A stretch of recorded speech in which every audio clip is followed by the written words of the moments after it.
Hello student, आप सभी का कोटा साइंस हब चैनल पे हार्दिक स्वागत। This is Prabha Verma, your science teacher here. तो बच्चों, लास्ट सेशन हमारा रहा था, बहुत ही इंटरेस्टिंग टॉपिक था जो पीएच का हमने डिस्कस किया था।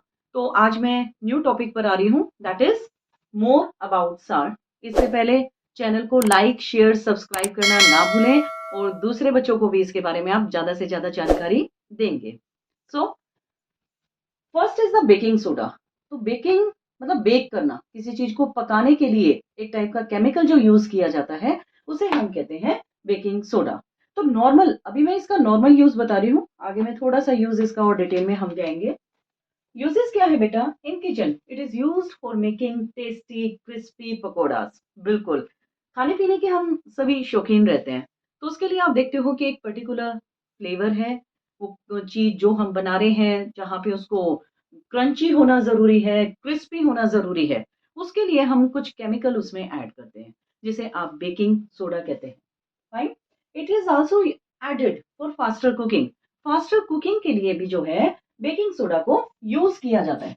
अब आप सोचेंगे फास्टर कुकिंग कैसे? आप देखते हैं जो बीन्स है या चना है, राजमा, आप देखते हैं ये हार्ड हैं। हार्ड होने की वजह से हम इनको एक दिन पहले रात को भिगो कर रखते हैं, और नेक्स्ट डे जब हम इनको बॉईल करते हैं तो हम थोड़ा सा बेकिंग सोडा भी ऐड करते हैं। देखो, डिपेंड करता है ये सिर्फ क्या कर रहा है, फास्टर कुकिंग में हेल्प कर रहा है।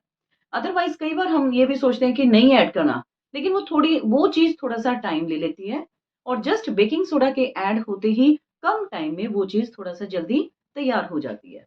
इतना ही है। नेक्स्ट आता है केमिकल फार्मूला। अब बेकिंग सोडा का फार्मूला क्या है? बड़ा सिंपल सा है ये। Sodium hydrogen carbonate. This is sodium, then hydrogen, and this is the carbonate. इसे हम सोडियम बाई कार्बोनेट भी कह देते हैं। हाइड्रोजन की जगह आप बाई वर्ड भी यूज कर सकते हो, और सोडियम कार्बोनेट भी इसे आप कह सकते हैं। Very good. अब हम इसकी फॉर्मेशन देखेंगे। अब इसका मेथड क्या है कि किस तरीके से बेकिंग सोडा की फॉर्मेशन होगी। तो सबसे पहले हम NaCl लेंगे, that is sodium chloride.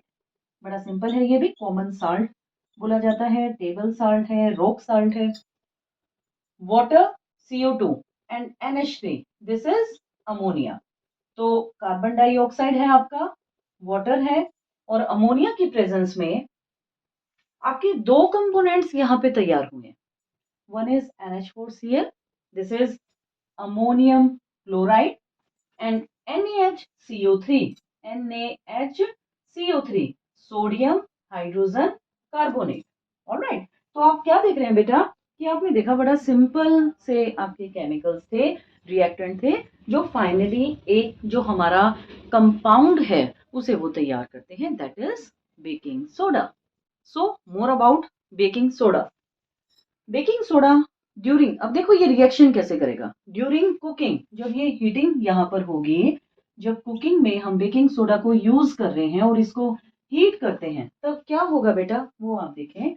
2NaSCO3, ये नॉन कोरोसिव बेसिक साल्ट है। जब इसको हम हीट करते हैं तो ये सोडियम कार्बोनेट बनाएगा, H2O और CO2 प्रोड्यूस करेगा।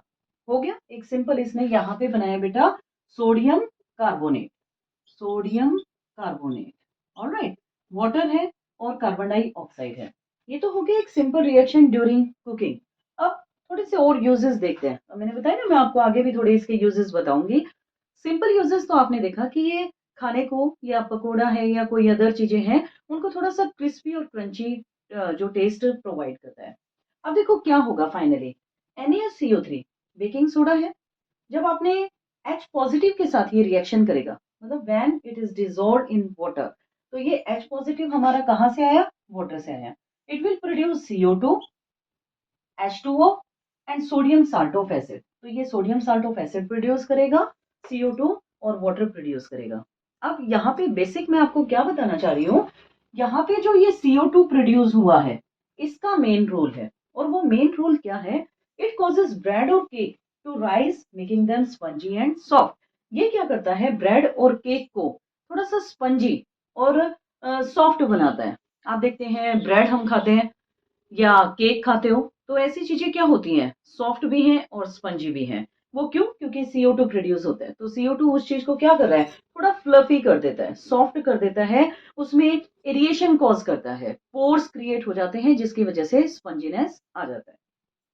Next, it acts as an antacid. जैसे मैंने आपको बताया कि ये एक नॉन कोरोसिव बेसिक साल्ट का काम कर रहा है।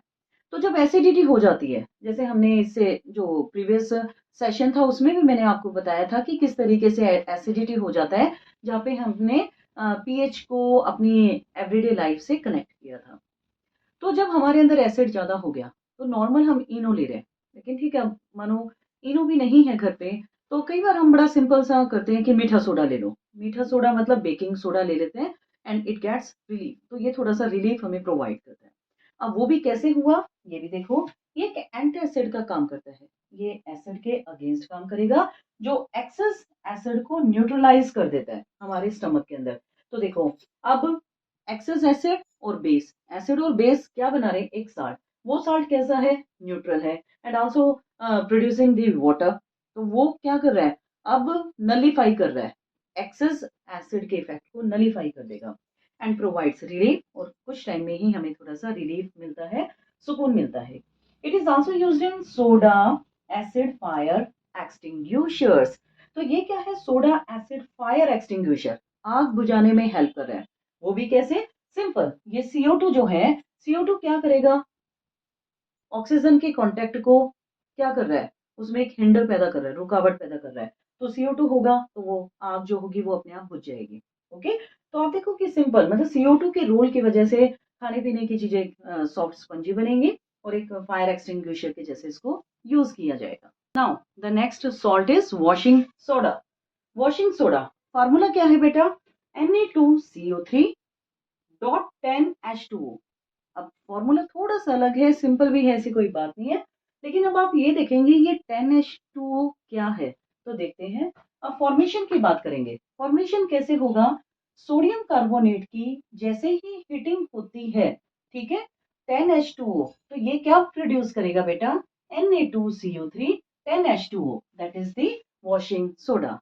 अब ये 10 यहाँ पे क्या है, that is water of crystallisation. इसे हम कहते हैं वाटर ऑफ क्रिस्टलाइजेशन। ऑलराइट, ये जो अमाउंट है ये वेरी भी करता है, लेकिन वॉशिंग सोडा के अंदर जो वाटर होगा इसे हम डेका हाइड्रेट भी कह सकते हैं। तो सोडियम कार्बोनेट डेका हाइड्रेट भी आप इसको बोल सकते हैं, sodium carbonate Deka hydrate. Deka word use for 10H2O, hydrated है ये। ऑलराइट, तो क्या है बेटा, जैसे ही बेकिंग सोडा की हीटिंग होगी, यहाँ पे रिक्रिस्टलाइजेशन हो जाता है, और वॉशिंग सोडा जो है क्रिस्टल की फॉर्म में नजर आता है। Very fine. Now it's uses. अब यूजेस देखेंगे, यूजेस इसके बड़े इंपॉर्टेंट है, सिंपल भी हैं, जो प्रैक्टिकल लाइफ से हम रिलेट करते हैं। It is used in glass, soap and paper industries. ये ग्लास बनाने में, सोप बनाने में और पेपर इंडस्ट्रीज में यूज होता है। ये भी एक टाइप का बेसिक साल्ट ही है।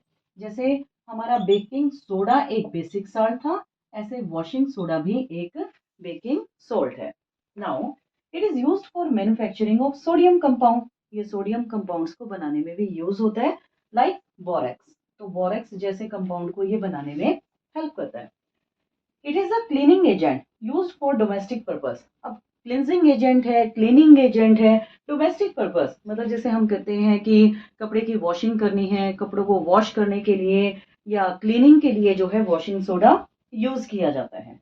And the last, for removing the permanent hardness of the water. अब परमानेंट हार्डनेस क्या है, it is the presence of magnesium and calcium salt. ये मैग्नीशियम और कैल्शियम साल्ट की प्रेजेंस है, जो वाटर के अंदर लैदर नहीं बनने देता। इसका मतलब पानी में जो है, पानी और साबुन का जब हम यूज करेंगे तो उसमें वो झाग नहीं आ पाता, लेकिन वॉशिंग सोडा क्या करता है, परमानेंट हार्डनेस को रिमूव करता है, जिसकी वजह से जो आपका वॉशिंग सोडा है वो थोड़ा सोपी टच हो जाता है और उसमें झाग बनना शुरू हो जाता है। तो आज के सेशन में हमने दो इंपॉर्टेंट साल्ट के बारे में पढ़ा, that is baking soda and washing soda. Videos जो हैं आपको पसंद आ रही होंगी, तो पसंद आ रही हैं बेटा, आप इन छोटे छोटे टॉपिक के ऊपर अपनी कमांड तैयार करें। इनको अच्छे से रीड आउट करें। यहाँ से क्वेश्चन हमेशा पूछे जाते हैं, चाहे वो आपका एमसीक्यू है या वन वर्ड है। और ऐसी और बेहतरीन वीडियोस के लिए चैनल को ज़्यादा से ज़्यादा लाइक, शेयर, सब्सक्राइब करें। पढ़ते रहें, स्वस्थ रहें। Thank you.